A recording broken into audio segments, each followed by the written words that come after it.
During the NBA offseason, the team that was talked about the most with all of the drama surrounding the organization was by far and away the Brooklyn Nets, from Kyrie Irving being non-committal to opting into the final year of his contract, and the Brooklyn Nets being unwilling to sign him to a longer-term extension, which then caused a ton of trade rumors for the Nets wanting to move Kyrie by way of a sign-and-trade because of his lack of commitment to the team, to then Kyrie realizing not a lot of teams wanted him and his value wasn't as high as he thought it was. So he tried to make this bold move of opting into the final year of his deal, talking about how normal people keep the world going, but those who dare to be different change the world, or whatever the hell it was that he said, whatever that means. To then Kevin Durant, shortly after Kyrie comes out and says he's opting into the final year of his contract, he starts requesting a trade. NBA Twitter blows up. People are putting out all kinds of trade proposals they think make the most sense as a landing spot for Kevin Durant.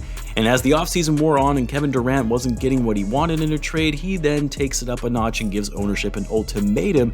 It's either him or the coach/GM. Take your pick. If you don't fire the coach, then Steve Nash at the time, and the GM, I'm not going to play until you trade me. Well, lo and behold, the same thing happened with Kevin Durant, and that his value, like Kyrie Irving, while yes, still very high, he's one of the best players in the league, but not quite as high as maybe the Nets thought they would be able to get for him in a trade. And a lot of teams were a little wary of taking on Kevin Durant, his contract, and the drama that usually comes with Kevin Durant. So KD and the Nets slowly came to an agreement that he'll remain with the team and make things work. The season kicks off, and right away, you can see this team is bad. They start off the season 1-5. Steve Nash eventually gets fired. He admits the guys were no longer responding to him. And to make matters worse, you've got more drama with Kyrie Irving and his promotion of an anti-Semitic film. And you also have Ben Simmons sitting out games and really looking like he almost forgot how to play basketball after taking the prior year off.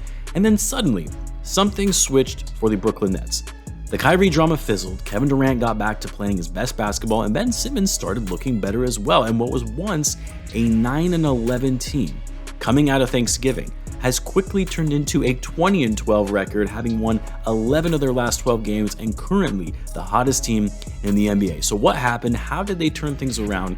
And are the Nets finally back on track to being the contenders people thought they would be when Kevin Durant and Kyrie Irving decided to team up in Brooklyn? If you're new to the channel, be sure to subscribe if you enjoy the content. In return, I'll be providing more NBA content like this all season long. Now, I have to admit, going into the preseason, I put out my Eastern Conference standing predictions on my main channel, Bull Central, and where I put the Nets was a bit of a hot take because most major media outlets, most fans, hell, even most executives have predicted that the Nets would likely finish somewhere in the play-in range between 7 and 9 in the East. Like, that was the general consensus preseason of where most people thought that you would expect this team to fall. And I put the Nets finishing 4th in the Eastern Conference. And I put them there because, well, I really can't stand a lot of the players on their team. And while I knew there was a high likelihood that they could very well implode and fail at their goal, I felt that if things went really well, everything went right, that this could be a very scary team because you're talking about one of the greatest players in the game of basketball, one of the greatest scorers in the history of the game. And while sure, he's older, he has a history of injuries, he's still a superstar level player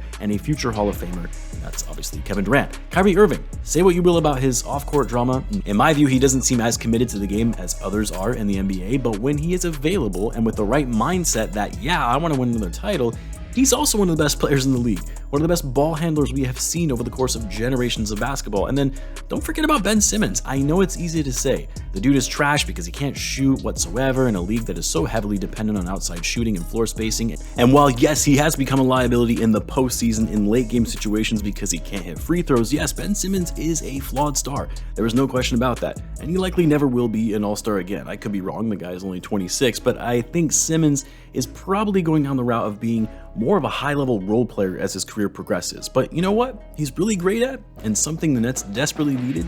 Defense. Say what you will about his shooting, but the dude is a lockdown defender, 2-time first-team all-defensive team player, was the runner-up to winning Defensive Player of the Year just a few years ago, and aside from his defense, he's also an effective playmaker in the half-court. You also factor in that they have depth with shooters like Seth Curry, Joe Harris, they traded for Royce O'Neal, who's been an effective big for them, going along with the likes of Nick Claxton. Like for me, I view this team as either being a disaster or a legit contender in the Eastern Conference if everything goes right.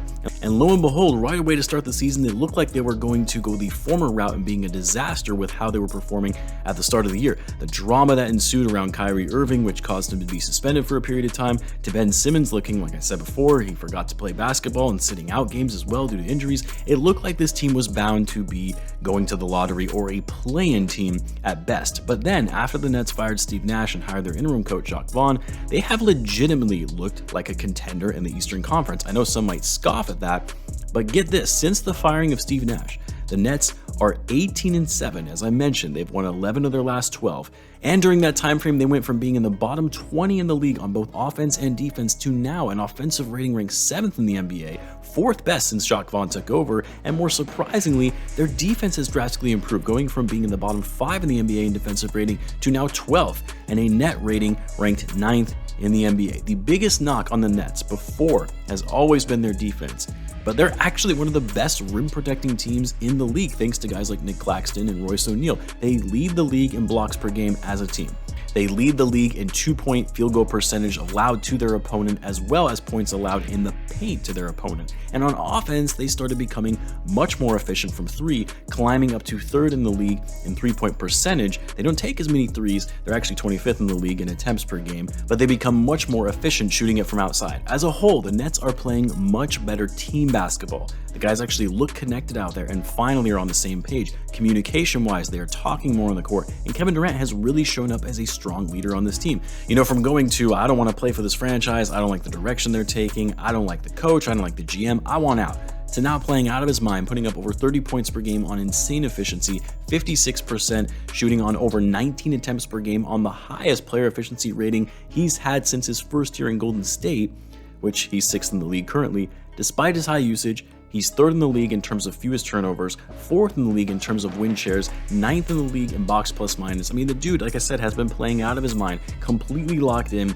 seeking that 3rd championship, the title that he wanted to show everyone that he could win on his own without Steph Curry. All of that drama of wanting to be traded, wanting to get the coach or the GM fired, really doesn't seem like it's been a factor, and it's kind of been put behind him. And then Kyrie Irving, also much more focused and locked in. I mean, ever since coming back after being suspended, staying out of the headlines, playing at a high level, sacrificing to allow for Kevin Durant to take over when he's red hot, which has been a lot lately. And then Ben Simmons.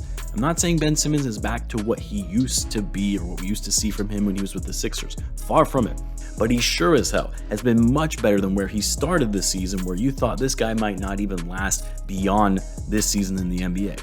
Seems like the game has slowed down a lot for him a bit. His passing has gotten significantly better, which has enabled Kevin Durant and Kyrie Irving to thrive more on offense. With Simmons being that floor general, he's been much more aggressive in getting to the basket and finishing better at the rim, unlike when he was airballing layups. His shooting, I mean, listen guys, I think we all just have to be real with ourselves and realize that aspect of Ben Simmons' game is never going to be there. He's never going to suddenly develop a jump shot. He doesn't have the confidence or form to be able to do so. But you know what? Unlike when he was with the Sixers, the Nets don't really need him to be a strong scorer or shooter. Ben Simmons is the type of player that could thrive in an environment where you have 2 elite level scorers and are in need of a perimeter defender and playmaker that can support in that area. That's what Ben Simmons gives them. You can call it being a role player, whatever, but it's working for the Nets. Health is still a concern, obviously. He sits out a lot of games here and there for various injuries, but overall, I actually like the fit of Ben Simmons with Kevin Durant and Kyrie Irving, which is something I never thought I would say. And you have to give a lot of credit to Coach Vaughn, who has been able to turn the Nets season around and getting the guys to band together, even through their early struggles. All the outside noise and PR drama that surrounded the team early, and really for the first time since the beginning of last season when they were the preseason title favorites before ultimately finishing with the 7th seed and getting swept in the first round. But for the first time since then, they actually look like a legitimate contender in the Eastern Conference. Now, granted, their schedule over these past 12 games, in which they won 11 of them, has been pretty weak. They've played teams like the Magic, Wizards, Raptors, Pistons, the Warriors without Steph Curry. Like, yes, I get it. It's kind of been a cakewalk, but it doesn't change the fact that they're still taking care of business and putting away teams that they should. Now, whether they're going to be able to take out teams like the Bucks or the Celtics in a 7-game series is another story, but if they continue playing like they have been, Kevin Durant keeps playing like a top 5 player in the league and can remain healthy, there is no doubt in my mind that this team can go toe-to-toe with the best of them in the East, and while I don't see him making it out of the East and winning the title, I still have them as my dark horse to win in that conference, whereas I think before most people would have said there's absolutely no way this team even sniffs the Eastern Conference Finals. Let me know what you guys think about this resurgence from the Nets. Are they for real or just pretenders that are benefiting from an easier schedule? Be sure to subscribe, and I'll see you in the next one.